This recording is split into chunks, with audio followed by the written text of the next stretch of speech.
He stood on the edge of a country unmoored, a lone silhouette against a sun that had begun to betray its purpose. They would later call him by the name of storms and flames, Elijah the Tishbite, but in that moment he was simply the one who would not bow when others bowed. Kings trembled in their courts at rumor of him. Villages whispered his name as if it were an omen. He carried with him the crude certainty that when a people stopped listening to God, a single voice could still call heaven's attention. The land he walked across was a mirror of something worse than famine. The altars once set for the Lord lay empty or cluttered with foreign shapes. The king's house had taken to importing gods as if they were fashion. Jezebel brought Baal like a new garment, and the court began to dress itself in the rituals of a foreign cult. Sacrifice became spectacle, and silence where covenant once lived. The prophets who should have held the line were cowed or silenced. The heart of the nation pulsed with quieted worship. Into that hush, Elijah spoke like thunder. He did not come with measured compromise. He did not entreat. He delivered a verdict. The sky would be shut, the rain would stop, not as an arbitrary cruelty, but as a sign. If Baal was whom the people worshipped as Lord of sky and storm, let him prove it. Let the weather answer their worship. Let the land itself be a witness. The proclamation fell like a seed into dry soil. At court, the words were met with a mixture of contempt and fury. Ahab, who had learned to expect flattery and fear, found himself met with a voice that called his sin by name. Jezebel, whose power lay not only in palace intrigue, but in a relentless appetite for control, heard that voice and felt the thread of her influence begin to unravel. It was not idle rhetoric. The drought that followed emptied cisterns and split the tongues of rivers. It was a drought that made people remember how small they truly were. Crops browned, flocks thinned. The common man learned the weight of a single day without rain.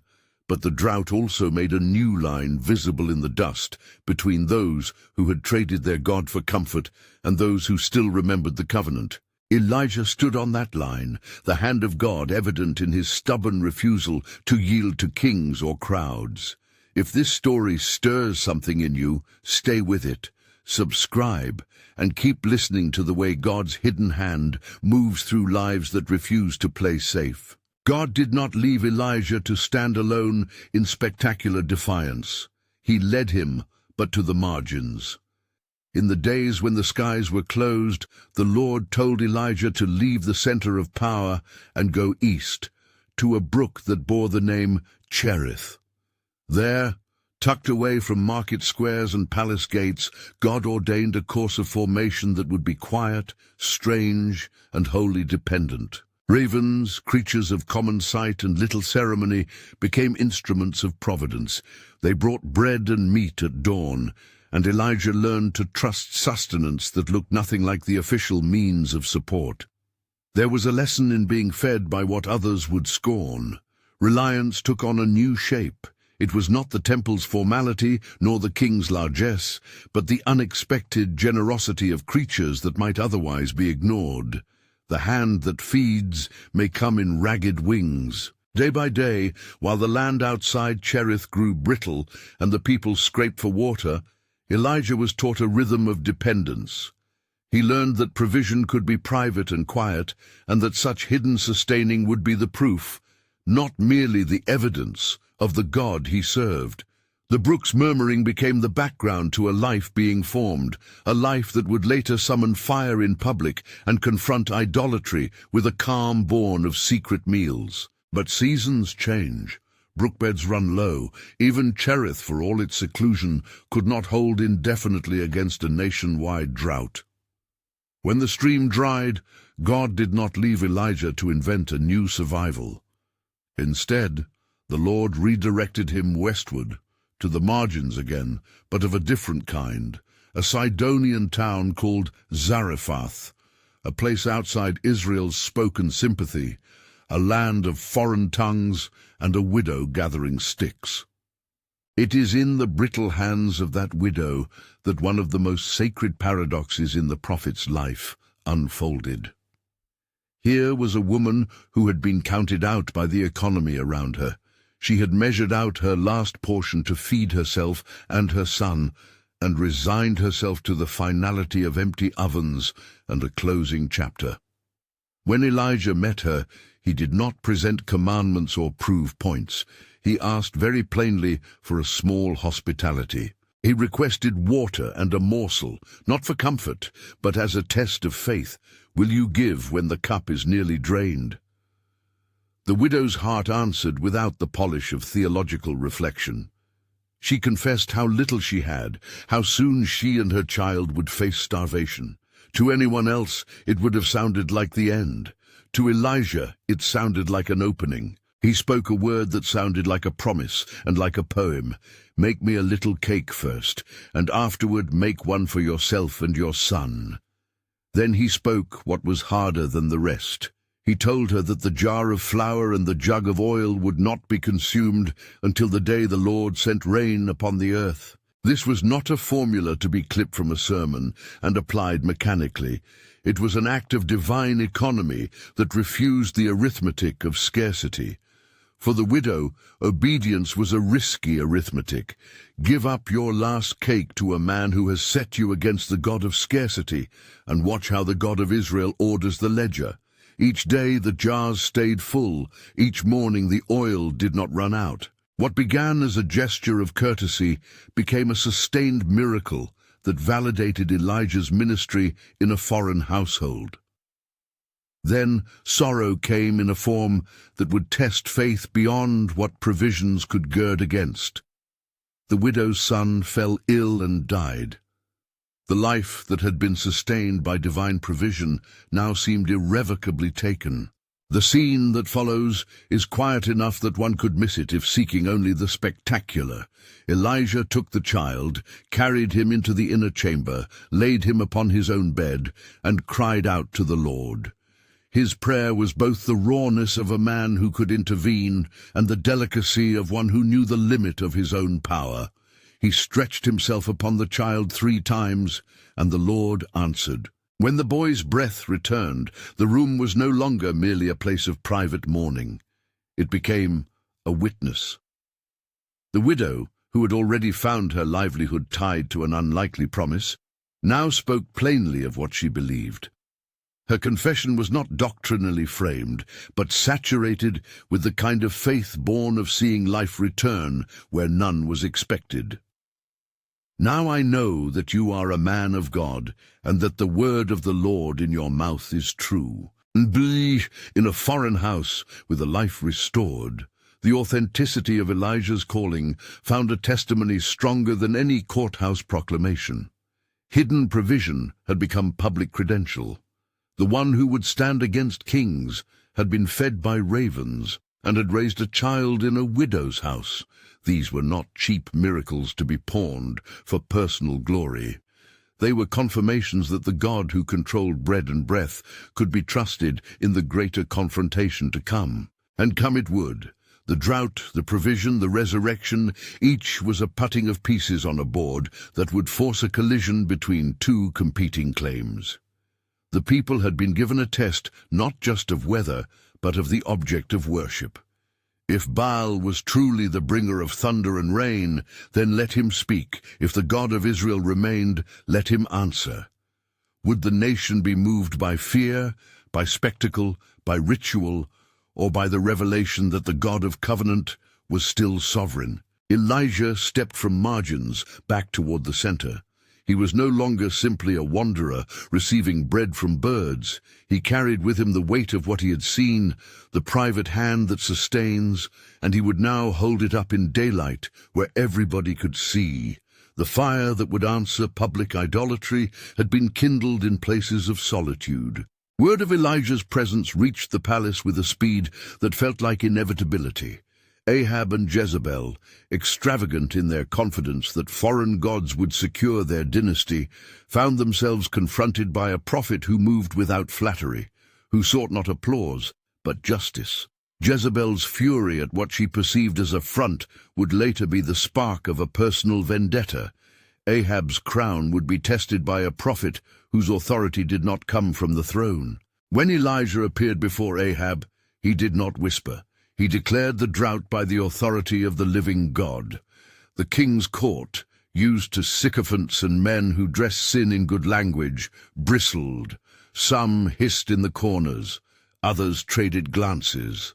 But the prophet had already been trained by ravens and by a widow to expect that God's voice would be heard even if no choir answered. That moment contained within it a theological audacity.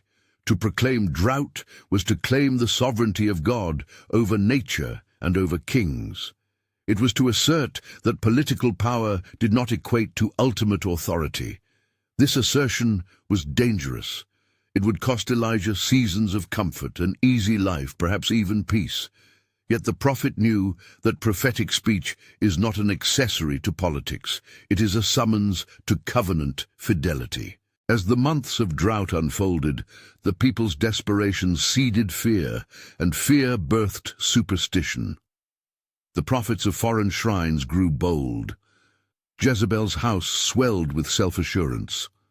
But in the dry wind that swept over fields and marketplaces, Elijah's voice kept returning, like a lit match to a tinder that refused to die. He moved from courtrooms to creeks, from the edge of society to the center of the stage, not to be seen, but because God was arranging a confrontation that could no longer be postponed. When the time came, Elijah's invitation to a public reckoning was not some private desire to shine. He called for a contest on Mount Carmel, where the entire nation could see which God answered by fire. This was a test calculated not for spectacle alone, but for the clarity of truth. The prophets of Baal gathered, large in number, loud in reputation, practiced in frenzy. The people lined the ridge in expectant confusion, a crowd that had been starved not only of water, but of certainty. Would ritual move God? Would louder worship command the heavens? Elijah's preparations were purposeful and provocative. He repaired the altar of the Lord, which for a nation enamored of foreign cults was an act of reclamation. He arranged the wood, the bull, the trench, and then he drenched the offering in water until the stones and the firewood bore a slick coldness. He made the scene impossible for any natural explanation of ignition. When he went to meet the prophets of Baal, he did so with a calm that had been forged by private dependence. The hand that had once fed him in secret now raised a public challenge. Before the crowd, Elijah spoke with deliberate clarity. How long will you waver between two opinions? If the Lord is God, follow him. But if Baal, then follow him. The words hung in the air like a blade that divided allegiances. He set the terms. The prophets of Baal would prepare their sacrifice and call upon their God. Elijah would do the same for the Lord. The one who answered by fire would be vindicated. The prophets of Baal took their turn first. They danced, they cried aloud, they slashed themselves until blood mixed with ritual, and they called from morning until noon. Their performance grew more frantic as the hours went by. Their God, if he existed in their reckoning, gave no answer. Laughter for a time met that silence, but it soon curdled into fear. The people grew uneasy as their loudest hopes dissolved into nothing more than a deafening absence. Then it was Elijah's turn. Where Baal's men had shouted and raged, Elijah acted with restraint. He built his altar in a way that exposed the impossibility of any human trick. He placed the sacrifice, arranged the wood, and then did something that would become the signature of the coming miracle. He drenched the offering with water. Over and over he poured until the trench he had dug brimmed. The altar was soaked, the sacrifice lay sodden, the stones were plastered with wetness. There was nothing left to chance. He prayed briefly and boldly to the Lord of Israel. There was no competition in his voice, no vain repetition. He asked that the Lord would show that he was God, that the people would return to their hearts, and that the land might remember the sound of rain. Then the fire fell. It consumed the offering, the wood, the stones, the dust, and even the water in the trench. The demonstration was not merely geological, it was theological. It proved that the Lord ruled both the small and the vast, the ritual and the rain, the private loaf and the public miracle. Yet victory on the ridge was not the end. The momentum of that sign needed to be translated into repentance and practical restoration. The prophets of Baal were brought low. The crowd's response was astonishment and fear, and many returned to God in word. Elijah called for the false prophets to be removed.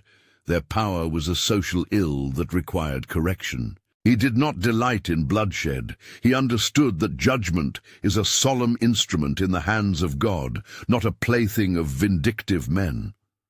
The people's voices that day on Carmel declared, "The Lord, He is God." Rain, long withheld, began as a whisper on the horizon. Elijah, no longer standing apart, ran before Ahab's chariot down the mountain to the city. He had prayed to the Lord, then he watched, and when the first heavy drops began to fall, it was as if drought had been answered both in the heavens and in the hearts of men.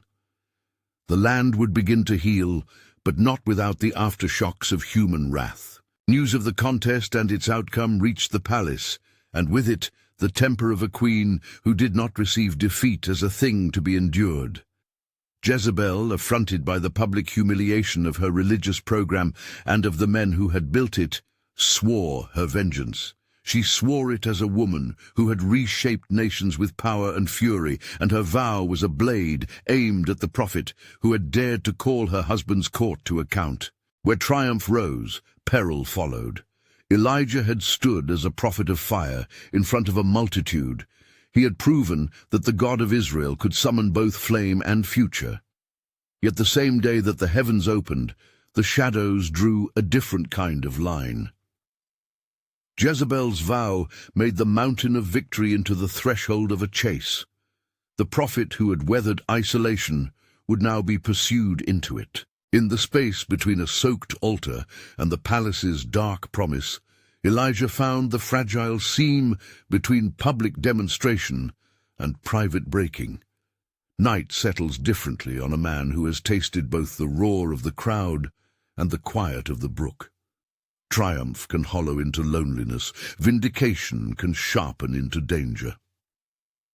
Elijah, who had been fed by birds and by oil in a widow's jar, learned this quickly. The hand that sustains will sometimes lead a servant back to a place of dependence, not to celebrate trophies taken from foes, but to find the strength to endure what is to come. He fled, not with the swagger of a conqueror, but with the ragged steps of one who had been emptied.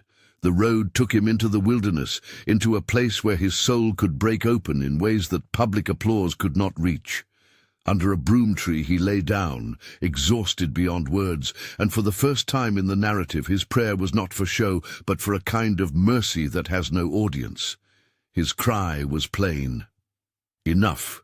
Take my life, if that is your will. I am no better than my fathers." But God answers not always with the extraordinary, sometimes with an ordinary hand and a simple meal. An angel appeared with food and water.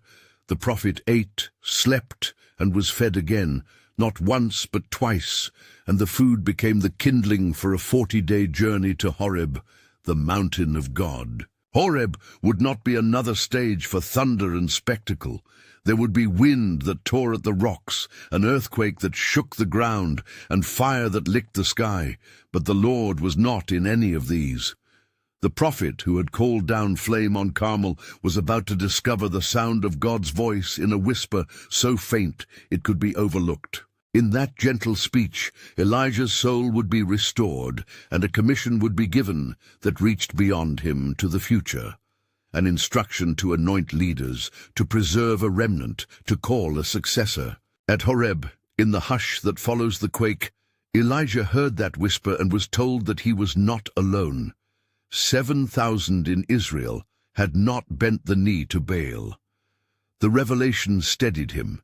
He was no longer to be the last voice crying in a wilderness of compromise, but a leader in a lineage. He would be instructed to anoint Hazael and Jehu as instruments of justice, and to appoint Elisha to bear the mantle forward. The whisper wove private consolation with public commission.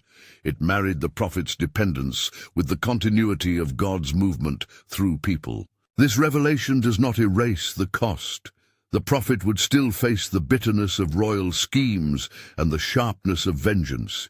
He would walk paths that led through Naboth's vineyard, where kings and queens would twist justice, and through the corridors where Ahaziah would reach for forbidden counsel and receive a prophet's verdict. The hand of God that had shown up in ravens and a widow's jars would continue to move in history's complex weave, sometimes offering mercy, sometimes declaring judgment, always with sober intention.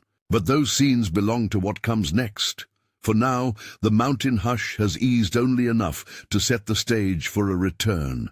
A man formed in secret, purified by a wilderness, endorsed by a widow's confession and a child's restored breath, now poised to re-enter a landscape where kings and prophets, altars and shrines would again contend for the soul of a nation. He descended from Horeb not as a man whose confidence was based on charisma, but as one whose authority had been confirmed in quiet dependence and holy encounter. The mantle of his calling was both a flame that consumed falsehood and a whisper that healed his own soul. As he moved back toward a land that still bore the marks of drought and division, the stage was set for reckonings that would test not only his courage, but the endurance of the people he served. On the road down from the mountain, the prophet's steps were steady. The wind had not been the voice, the earthquake had not spoken, the fire had not been God's final word. It was the small sound, the whisper, that carried the freight of covenant fidelity. And that whisper would shape what he would do next, call out injustice, confront kings with truth, and prepare a successor who would carry the flame beyond his own days. Now, as the people of Israel wiped their faces and turned their eyes toward a man who had been to the edge of despair and back, they would soon witness a truth that would both dazzle and discomfort. A prophet of fire and faith had walked into shadows and been fed. He had raised life where death seemed final and had seen God answer in mighty flame. Yet the life of prophetic calling would reveal itself to be a blend of thunder and hush, of public vindication and private sustenance. The full measure of that paradox was about to be laid bare. The land still smelled of wet dust and cedar smoke when the next acts of Elijah's life began to unspool. Rain had come, the stones on Carmel had cooled, and yet the country was not immediately healed of the moral rot that had gnawed at its root. Power had been shamed for a moment, sin had been exposed, and somewhere beneath the newly softened earth, grudges took their breath and measured their return. Ahab walked home with rain on his cloak and unease behind his eyes. He had seen the mountain blaze and watched the first drops bless the furrows, yet there was a vine he could not forget. A small rectangle of land that Naboth tended with stubborn affection. Naboth had refused to sell. He loved his ancestral plot more than gold.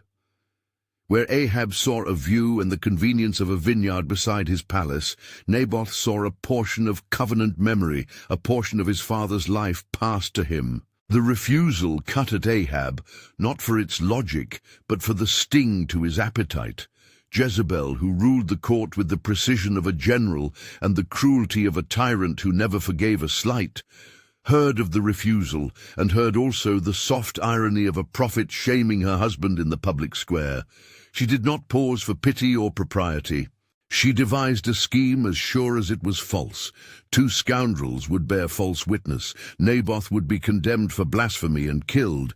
The vineyard would become Ahab's without the clatter of a sale. When the plot unfolded exactly as Jezebel had planned, the city tasted the bitter tang of injustice. Naboth was taken. The law that was meant to preserve the weak was bent into a tool of the powerful. The hearts of onlookers were hardened by fear and by the easy acceptability of bribery. Ahab put on the garment of victory where a garment of shame should have clung. He took Naboth's vine. God's voice often moves through what society calls scandal. When injustice is dressed up as law, the prophet is no longer a critic. He is the voice of conscience. Elijah was told, by that same whisper that had steadied him on Horeb, to go to the palace. He went without flattery. He entered not with the pomp of a courtier, but with the gravity of one who carries a word from the throne. He found Ahab, and the prophet's words were not a sermon on top of history. They were a courtroom summons.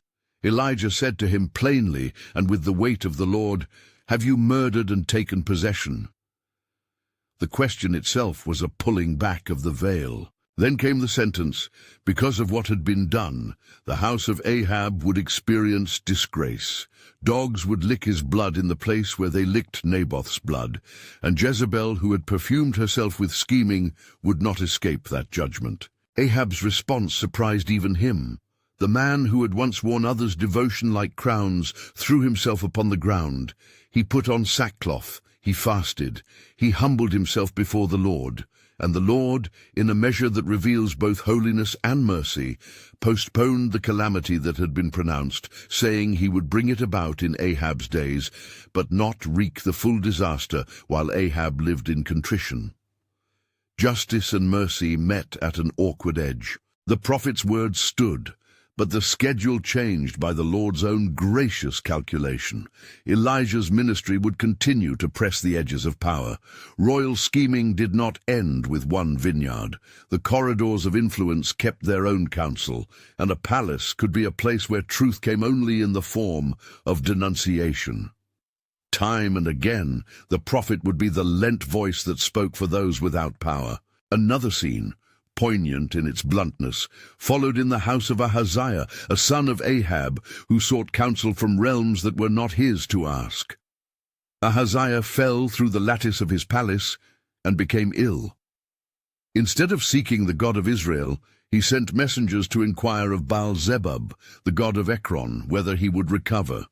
That choice, practical, political, intimate, was also theological. Whom will the king trust when his body fails him? The messenger's sandals had hardly dusted the road before Elijah intercepted them with a word that did not come from his own cunning, but from the God who had controlled the flames of Carmel. Is it because there is no God in Israel that you go to inquire of Baal-zebub? Thus says the Lord, you shall not come down from the bed to which you have gone. You shall surely die. The messengers returned with the verdict. The king would not recover. When Ahaziah learned of the prophet's pronouncement, he sent a captain with 50 soldiers to arrest Elijah. Fire answered the summons twice, literally. The captain and his 50 were consumed by a fire from heaven when they came with force. The third captain knelt before Elijah, pleading for life for himself and his men. Elijah went with him and delivered the word again. In short order, Ahaziah would die, and the counsel he had sought in foreign altars was shown to be hollow. These moments of judgment and confrontation are not stories of a prophet's scorekeeping. They are scenes of a God unwilling to let covenant be trampled without witness, yet within them mercy whispers too. Every judgment calls men to repent. Every condemnation points to a brokenness that could have been mended. Even as Elijah moved through courts and confrontations, the whisper that had steadied him on Horeb hovered in his memory. God had told him of preserves, 7,000 who had not bowed to Baal. That thought, that remnant, became a theological heartbeat beneath the turmoil. The prophet's work was never solitary in the absolute sense. It stood in relation to a faithful thread in the nation. He had been told to anoint kings and to raise up another prophet. The mantle of continuity would be an essential thread of the story, and so the narrative returned, inexorably, to a field scene, a quiet place of ploughs, oxen, and furrows, the ordinary theatre where the extraordinary would be passed on.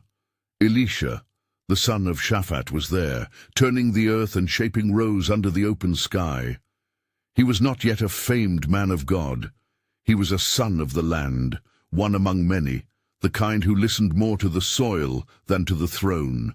Elijah found him with 12 yoke of oxen before him, ploughing, and a call was spoken that would reroot a life. Elijah cast his mantle over Elisha. It was a simple act, an old cloak laid on the shoulders of a ploughman, but the symbolism was volcanic. The mantle had been the mark of prophetic office, the physical token of the vow that passed authority and presence from one man to another, a prophetic inheritance. Elisha did not hesitate. He ran after Elijah, leaving his oxen, slitting them in the field, boiling their flesh for the people, and burning the plough equipment. The gesture is strange to modern eyes, but clear in its finality. It was a cutting of the old life and a communal sealing of the new. He followed Elijah and became his attendant. The days that followed were filled with instruction, travel, and intimacy between the two. Elijah could have left the world a lonely place, a single thunderclap on the mountain. Instead, in the hush of Horeb, he had been told to appoint one who would carry the work forward. Elisha listened, learned, and watched a mentor whose own soul had known both the hush and the blaze. He witnessed the prophet's confrontations, his tenderness with widows, his exhaustion under broom trees, and his return to boldness. He saw mercy and judgment braided together in ways that shaped his own faith. At the Jordan, the script reached a threshold that would mark both an ending and a beginning. Elijah and Elisha walked together to the bank where the river slid between willows. It was a place of crossing, physically a border between the kingdoms they had served and a symbolic seam between an old ministry and the one to come. Elijah took his mantle, rolled it up, and struck the water. The river parted. They crossed on dry ground, as they had once seen the sea divide for God's people. The miracle was simple, intimate, entirely American in its quiet majesty. The hand that had parted waters on behalf of a nation now parted a small river for a mentor and his successor. As they reached the far bank, Elijah asked Elisha what he might ask for before he was taken away. Elisha made the request that would define his vocation. He asked for a double portion of Elijah's spirit. The phrase is vivid and weighty. It does not demand the same life in simple replication. Rather, it asks for inheritance, the right to carry forward the calling in such measure that the prophet's work might find renewed expression. Elijah's answer was blunt and pastoral at once. If Elisha watched him as he was taken, then the request might be granted. What followed is among the most cinematic passages of Scripture, and yet it refuses to be mere spectacle. A chariot of fire and horses of fire appeared and parted them. Elijah was taken up in a whirlwind into heaven. The image of a man ascending in flame is strong enough to etch itself into memory. Elisha saw it. He watched the prophet disappear, and as Elijah's mantle fell, Elisha picked it up. The mantle was not just cloth, it was the continuity of vocation, the handoff of presence. It would be the sign that the flame had not been extinguished by the taking, it had been relayed. Elisha returned to the Jordan with the mantle in his hands. He struck the water where Elijah had struck it and cried, "Where is the Lord, the God of Elijah?" The water parted. The witness was clear. The power that had moved through Elijah was not trapped in a man. It belonged in its mercy and mystery to the God whom prophets served. Elisha stepped into the riverbed as a man who had been given authority to act, not as his own source, but as a steward of what God would do through him. The mantle's fall marked both continuity and an escalation. Elisha would go on to perform acts that echoed Elijah's ministry, miracles of provision, healing, and confrontation. He would write himself into the story as one whose ministry was shaped by watching a man of fire and a man who listened for whispers. The flame continued in him, often showing up in ways that mirrored his predecessor, but also revealing God's freedom to work uniquely through different hands. There is tenderness in the way the story moves from collision with kings to the quiet act of taking up a cloak. The prophetic life cannot be reduced to a set of dramatic acts alone. It is lived in the steady rotation of those who refuse to let idols dictate truth, who risk public censure for private fidelity, and who invest in successors who will not merely inherit power, but the vulnerability and obedience that action requires. What of Jezebel? Her plot against Naboth remained on the ledger of history. The Lord's word against her voice was not idle. The prophet's oracle would stand. The bloodstains of injustice were not washed away by time. The same world that applauded Ahab's taste for Naboth's vineyard would, in other seasons, witness the consequences of policies and patterns that refused to care for the weak. And what of the remnant? The 7,000 who had not bowed to Baal remained a theological and ecclesial lifeline. They were not a statistic to be admired from a distance, but a reality that grounded Elijah's commission. God does not sometimes move through solitary figures alone. He sometimes preserves, in hidden pockets, faithful ones who will rise when the time of calling appears. This remnant would be the seedbed for future faithfulness, a reminder that even when the public worship seems to have been stolen, private fidelity smolders, waiting for wind that will stir it into flame. Elijah's final acts and Elisha's first responses show how continuity is achieved, not merely by power, but by the intentional passing on of calling. One man's retreat into a whisper, and the other's boldness before kings form a single thread. The mantle is both a burden and a blessing, a responsibility to guard truth, to sustain the poor, to rebuke the proud, and to remember that every act of judgment is bound to mercy. There is, in the story's close, an ethic for those who would call themselves servants of truth now. The prophet of fire and faith did not live by show alone. He lived by the bread of ravens, the oil of a widow, the whisper on Horeb, and the fellowship of a successor. The trappings of spectacle were not absent. They were moments summoned by God's sovereignty.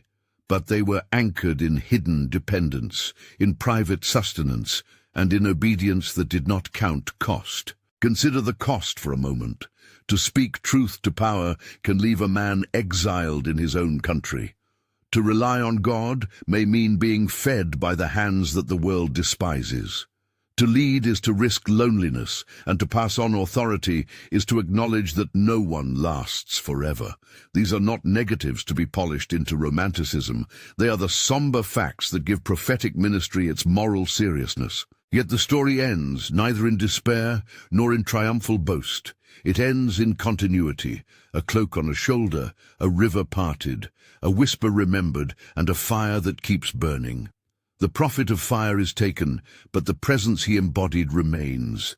The Lord who spoke in wind, earthquake, and whisper continues to make his voice heard in unexpected places. What then are we to take from the life of Elijah, this rugged Tishbite who did not fear kings, who stood under broom trees, who raised a child, who called down fire, and who was taken in a whirlwind?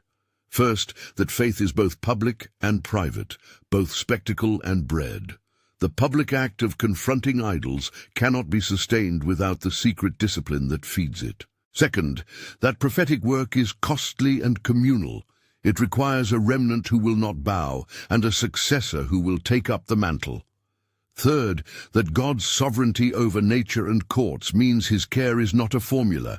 It is a faithful, sometimes surprising engagement with history. Elijah's life asks something of every believer and every community. Will we be formed in the quiet before we ask for fire? Will we attend to the poor and the widow as signs of God's economy? Will we resist the temptation to make worship a theater for idols and therefore a mirror for our comfort? Will we invest in successors, in those who will carry the flame when we can no longer hold it? The mantle that fell at the Jordan did more than clothe a man. It testified that faithfulness multiplies. The whisper on Horeb did more than soothe a broken heart. It ordered a future. Fire answered on Carmel not to confirm a man, but to reveal a God. These are the rhythms that shaped a prophet's life: hidden bread, public blaze, quiet restoration, and faithful passing on. There is one last image to hold before the story settles: a field under a wide sky, a plough line stretching into the horizon, a man who has taken up a cloak, and a people listening for the sound of rain. Somewhere, among the 7,000, hands are folded in an unremarkable kitchen. Someone else is scattering seed. Another person prays in a corner under a muffled ceiling. The flame remains. The whisper persists. The mantle rests on shoulders both worn and willing. If Elijah's story has moved you, reflect on where you are being called to hold a mantle, whether that is through courage to speak in a lonely corner, compassion to the overlooked, or mentorship of those who will come after. Share this message with someone who needs to hear that God's work often begins in secret and bursts into the world in unexpected ways. Let the image of fire and the sound of a whisper shape how you serve, how you endure, and how you pass on what has been given. May the hand that sustained Elijah sustain you. May the whisper that steadied him speak to your heart, and may the mantle you receive be used to protect truth, to feed the hungry, and to keep the flame burning for the next generation. If this story has kindled something in you, join the conversation, share it, bring a friend, and keep listening for the whisper that calls out successes in quiet places.